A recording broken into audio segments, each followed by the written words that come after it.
Hi, welcome to my channel. My name is Kayla and today I'm going to show you how to reupholster your old headboard. This will mark as my very first YouTube video. I wanted to create something for all creatives alike and for those in need of inspiration. I'm so excited to share this with you all. If you hover over the pink flower in the bottom right corner, you can subscribe without interruptions. Just don't forget to like and comment down below after the video and let me know what you all think. Thank you for your time, and I hope you enjoyed the video. I started by clearing the area so that I had enough workspace, removing my pillows and my bed, then clearing away any extra items that were in the area. I wanted the space to be clean and open. I also made sure I swept. You should always start a new project in a clean and open space.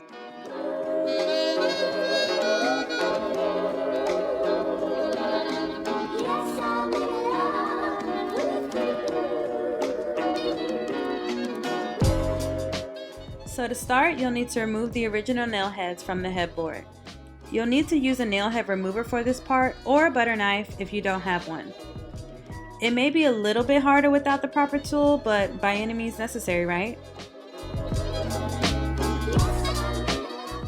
I recycled the reusable nail heads for future projects. You can obviously use these for your new headboard. I just ended up buying a bigger size because I'm extra and I wanted a more dramatic look.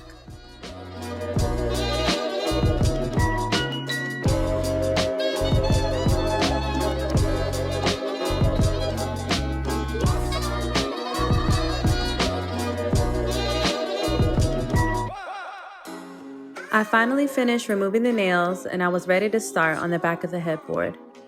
I needed to remove the lining before I could drape the new fabric, so I started out by removing the staples. I was originally going to try and salvage the lining, but the removal of the staples was damn near impossible. I just ended up ripping it off. If you need your lining, try to save it as much as you can.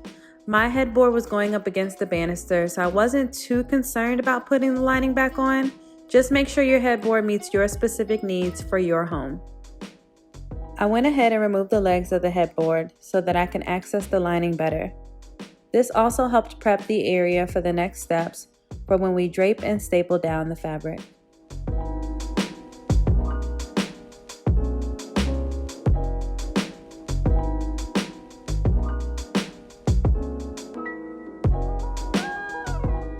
Now that was done, it was time to drape. I loved this berry colored velvet textured fabric. It gives me so much energy when I look at it. It was dirt cheap too. You want to search for something that's timeless, something that will sustain for years to come, something that represents you. I will make sure I add the links down below for all the items I used and purchased in this video. I did end up buying about 2 yards, but honestly I think 1.5 yards would have been fine. I ended up cutting off quite a bit, but that's okay. If you have never worked with fabric before, go ahead and get 2 yards just so that you have room for error. After draping the fabric, I wanted to pin it down to the headboard to make it easier for stapling later on. I also used this trick to prep the ends of the headboard for a knifing edge look. This is a simple trick I use to create a clean finish.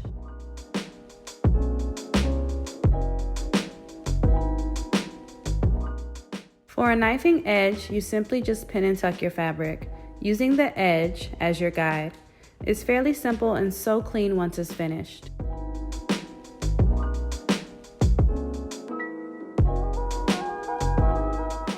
Once you're finished pinning down your fabric, you'll want to grab your staple gun. If you have never used one before, I made a quick clip on how to load the gun and use the trigger. I feel like I shouldn't have to say this, but remember to always point the staple gun away from your body.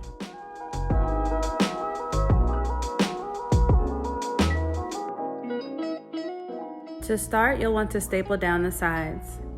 This will create tension for an even and smooth finish. Fabric can be slippery and sometimes hard to manipulate, so make sure you have a firm grip when stapling. If your fabric is as stretchy as mine, you can actually stretch it out to ensure the front of the headboard is free of any wrinkled areas. You want a smooth surface, so keep double checking as you staple.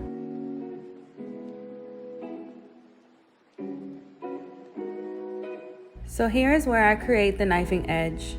I really love this technique because it's so simplistic and creates such a polished look. What you'll want to do is flatten the underlayer of fabric so that the overlay will lay flat and smooth along the edge, thus creating a knifing edge look.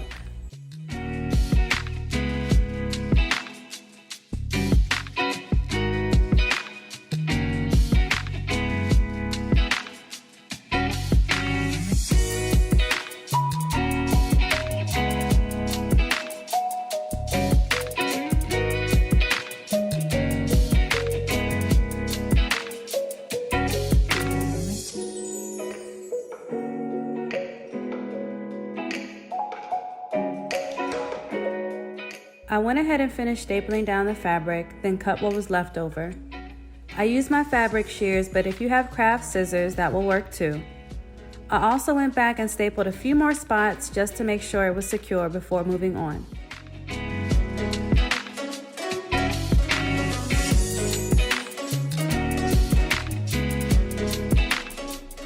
Now that you've finished stapling down the fabric, your headboard should be smooth without any imperfections.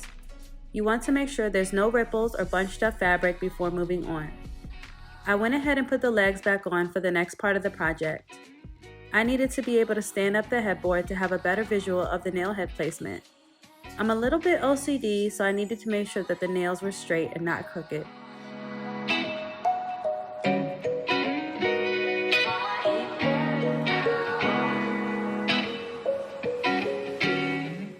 If you made it this far with me, then you should be ready to hammer in your nail head trim. To start a nail, press it in with your thumb or palm of your hand to stabilize it before hammering. It did leave my hands sore afterwards, so if you have protective gloves, I would recommend using them. You will notice that the nail will sometimes bend when hammering, but you can manipulate it some with the hammer to help it fall into place. If it doesn't want to cooperate, take it out and place in a new one, and the hole that you created usually tees it up for perfect placement. You'll also see me remove a few nail heads that were crooked, but I believe in doing everything with intent, so make sure it's perfect for your standards. I am also using the width of my thumb to space out the nails for an even layout. You'll want to take breaks during this part because it is very tedious and rough on your body, but the end result is so worth it. I used a 3/4 inch nail for the new headboard because I really wanted it to pop and I liked how dramatic this size looked.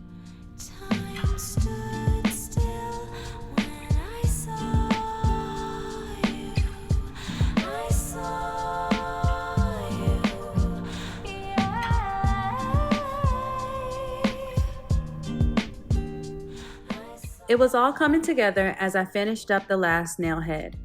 I couldn't believe I was done. I absolutely love how it turned out. It was sharp, sophisticated, and elegant.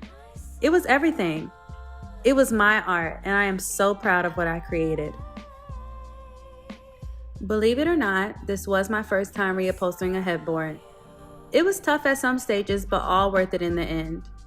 I just hope you keep in mind that I am an artist, and I'm sensitive about my shit. So be nice about it in the comments, and don't forget to like and subscribe. I hope you enjoyed our time together, and thank you for allowing me to share my passion with you. Until next time, peace and blessings.